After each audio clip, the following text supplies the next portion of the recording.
The trial lasted for 4 days, and all I remember in 4 days I listened to lie upon lie upon lie. I couldn't believe that one human being would knowingly lie against another human being, considering the seriousness of the charge that was against me. I was the victim of malicious lies. So really it was 4 days of utter despair. Now his alibi would have been concrete had he been able to produce some taxi records, where he was, which jobs he was doing, and at what time he was doing them. He was quite happy that those would absolve him of any blame. The trouble is, nobody could find them. The one piece of evidence that seemed to tie Noel to the death of Harold Parkinson was the coat Noel borrowed from his brother. The police had found near the scene of the crime fibres that were similar to those on the coat. Just similar, nothing more. The questions was, did you lend him the coat? And yes, but. There's no buts, yes or no. And that's all I had to say, yes or no. I think I said 2 words and that was it. And I was led to believe that that's what sent him down.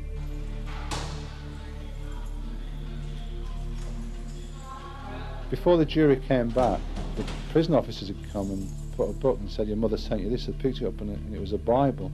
And my mother had been a believer from being very young. And so I was brought up in that sort of environment, and I was so desperate I thought I'd try anything.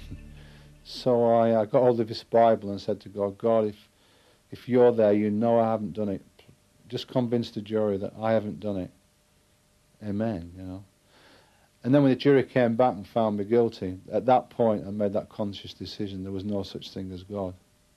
You know, where was this God of justice and love and truth and, you know, all the things I've been taught about as a child? I decided that God was a figment of people's imagination.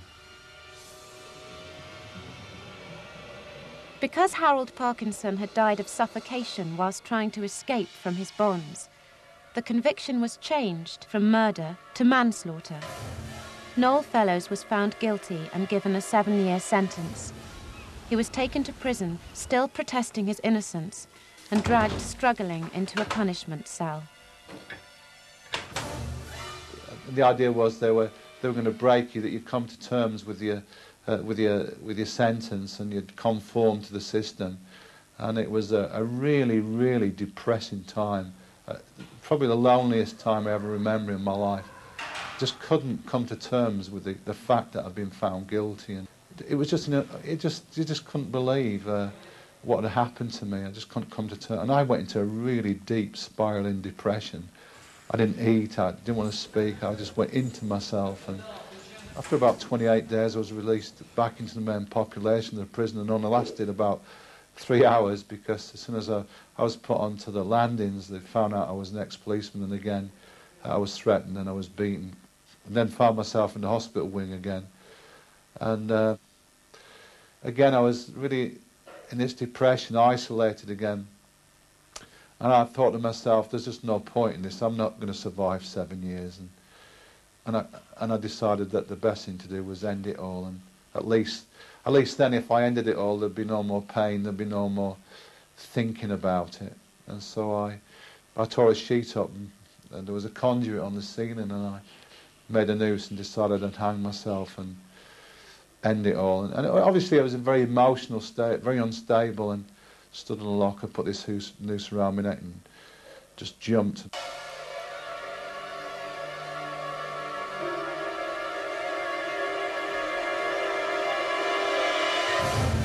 And pulled the conduit out the ceiling, so that failed as well. And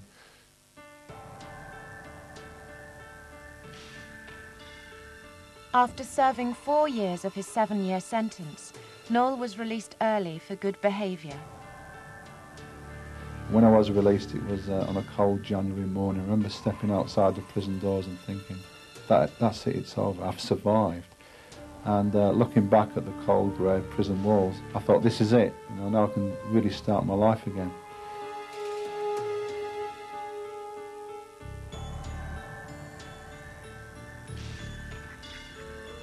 Prison destroyed me as a person. I mean, finally, when I was released from prison, I was a multi-damaged person, but carrying the burden of being convicted for a crime we never committed, and the injustice, the massive injustice of that.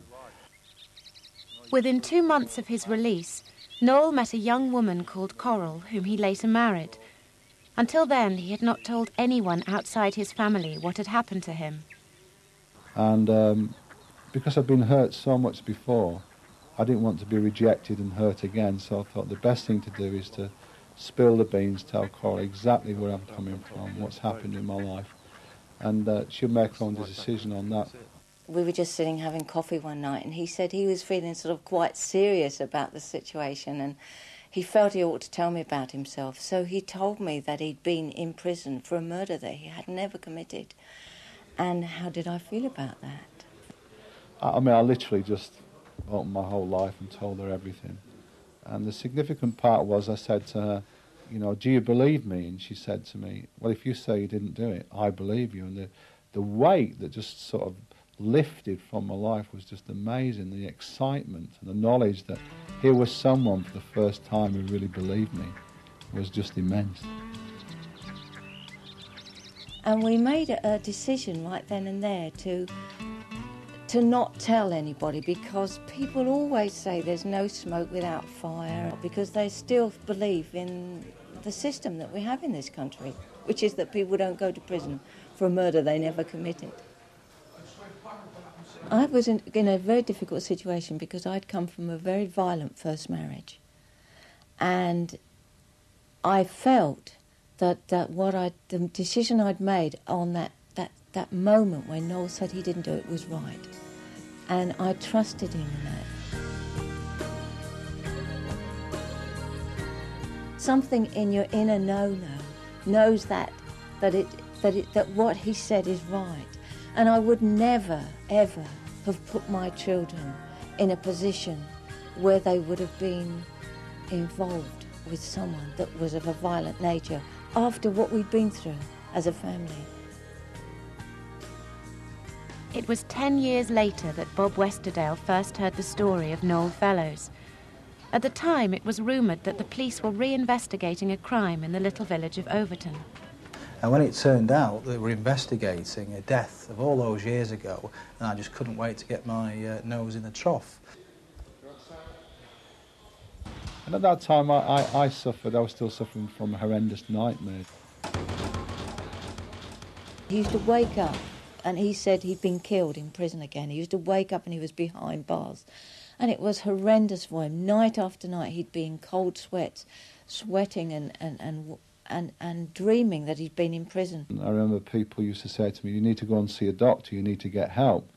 And I used to say to them, well, what's a doctor going to prescribe for me for hatred and embitterment and injustice? The only way of switching it off for a while was really when I started to abuse drugs and alcohol, so at least I could get spaced out for a period of time and turn this thing off, this thing called memory and this mind that keeps going 24 hours a day. I suppose I was on some sort of a search in prison when I studied philosophy and logic, you know, and that was the beginning of the journey. Then when I came out of prison and I couldn't control my life, couldn't control my emotions, couldn't control the nightmares, couldn't make it, you know, in everyday living, and I was heading certainly towards an early death.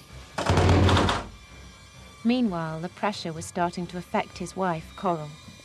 And I felt that the marriage was going to fail. I felt suicidal.